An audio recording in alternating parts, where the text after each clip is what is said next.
혹시 약대 편입 준비하시나요? 그렇다면 오늘 내용 정말 중요합니다. 2026학년도부터 경성대학교 약대 편입은 완전히 새로운 게임이 됐거든요. 오늘은 바로 그 결정적인 변화가 뭔지, 그리고 합격하려면 어떤 전략을 짜야 하는지 아주 샅샅이 파헤쳐 보겠습니다. 네, 화면에 보이는 것처럼 PET 시대는 이제 끝났습니다. 약대로 가는 세 번째 문이 열렸다고들 하죠. 예전에는 PET, 그러니까 약학대학 입문자격 시험이 거의 전부였잖아요. 근데 이게 폐지되면서 이제 편입학이 정말 중요해졌어요. 어찌 보면 새로운 기회인데 또 어떻게 보면 훨씬 더 치열한 전쟁터가 된 셈이죠. 그래서 오늘 분석은 좀 특별한 틀을 가지고 진행해 보려고 합니다. 바로 경쟁의 깔때기라는 건데요. 지원자들이 엄청나게 몰리는데 이게 각 단계를 거치면서 어떻게 소수로 걸러지는지 그 과정을 한번 생생하게 따라가 보겠습니다. 경성대학교. 사실 여기 선수 과목 제한이 없어서 해볼 만한데? 하고 생각하기 쉽거든요. 근데 이게 바로 함정입니다.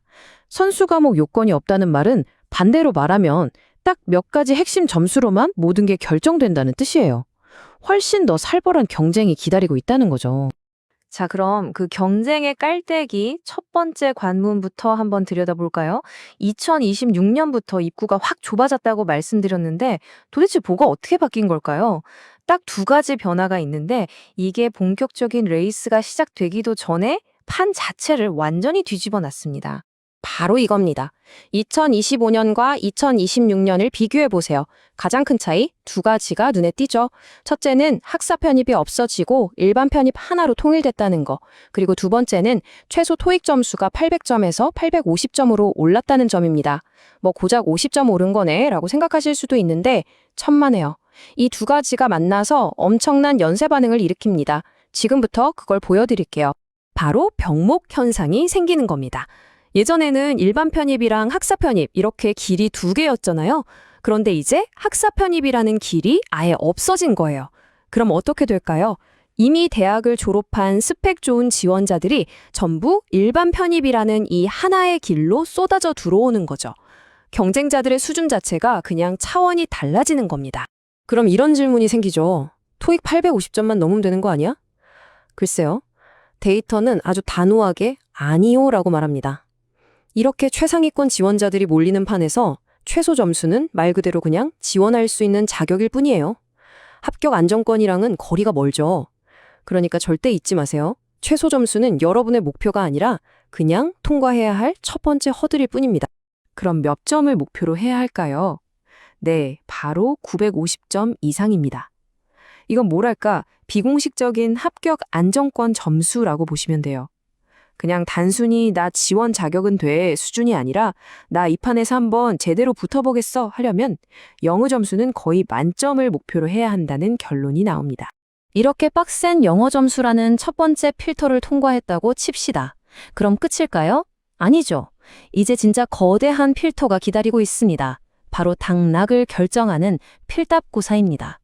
이 도표를 한번 보세요. 숫자는 거짓말을 안 하죠. 1단계 평가에서 필답고사가 차지하는 비중이 무려 90%입니다. 영어 점수는 10%고요. 이건 뭐 사실상 필답고사가 1단계의 전부라고 해도 과언이 아닌 수준이에요. 근데 이게 그냥 시험이 아니에요. 일종의 타임어택입니다. 보세요. 생물화학 합쳐서 총 40문항인데 주어진 시간은 딱 45분. 산술적으로 한 문제당 1분 남짓이죠. OMR 카드 마킹하는 시간 빼면 사실상 1분도 안 돼요. 이건 뭐 어디 보자 하고 고민할 시간 자체가 없다는 뜻입니다. 그냥 문제를 보자마자 반사적으로 답이 튀어나와야 하는 속도와 정확성을 극한으로 요구하는 시험인 거죠. 범위도 만만치 않습니다. 생물은 세포생물학, 유전학, 인체생리학 기본이고요. 화학도 일반화학, 유기화학 다 나오는데 특히 주목해야 할 게 바로 분석화학입니다. 왜 하필 분석화학일까요? 이게 약사가 현장에서 하는 일, 그러니까 약의 순도를 분석하고 품질을 관리하는 역량과 가장 직접적으로 연결되기 때문이에요. 특히 크로마토그래피 원리는 정말 자주 나오는데 이게 또 많은 수험생들이 그냥 쓱 넘어가기 쉬운 부분이거든요. 그래서 더 중요합니다. 자, 이 험난한 필답 고사까지 뚫고 상위 5배수 안에 들었다고 가정해 봅시다. 이제 마지막 관문이 남았죠. 바로 면접입니다. 어찌 보면 이게 모든 걸 뒤집을 수 있는 조커 카드 같은 존재예요. 비중은 작아 보여도 그 힘은 어마어마합니다. 2단계 평가 비중을 보면 1단계 성적이 90%, 면접이 10%입니다. 이것도 1단계장 비슷하네 싶으시죠? 근데 여기에 바로 90대 10의 착시가 숨어 있습니다. 생각해보세요. 면접까지 올라온 사람들은 이미 필답고사 점수가 다들 비슷비슷한 최상위권 학생들이에요. 0점 몇 점 차이로 다닥다닥 붙어있단 말이죠.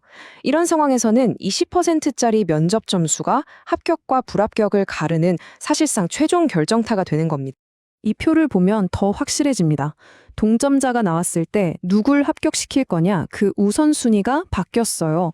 2025년에는 필답고사 생물화학 점수가 1, 2순위였는데 2026년에는 필답고사 총점 다음으로 2순위가 바로 면접 점수입니다. 이건 학교 측에서 보내는 아주 명확한 신호예요. 우리는 시험만 잘 보는 사람 말고 면접까지 잘하는 인재를 뽑겠다는 거죠. 그럼 여러분이 지금 면접장에 앉아 있다고 상상해 보세요. 면접관이 이렇게 묻습니다. 크로마토그래피의 원리와 종류에 대해 설명해 보세요. 갑자기 이런 질문을 받으면 어떻게 대답하시겠어요? 자, 모범 답안의 구조는 이렇습니다. 첫째, 원리를 명확하게 정의해야겠죠. 혼합물을 이동상과 고정상 사이에서의 분배 차이를 이용해 분리하는 기술입니다. 둘째, HPLC나 GC 같은 구체적인 예를 들어주고요. 그리고 가장 중요한 셋째, 이걸 왜 약대에서 알아야 하는지, 즉 의약품의 순도를 분석하는 데 활용됩니다. 처럼 약학 분야와의 연결고리를 반드시 보여줘야 합니다. 그냥 개념만 외운 게 아니라 이게 왜 중요한지까지 이해하고 있다는 걸 어필해야 하는 거죠.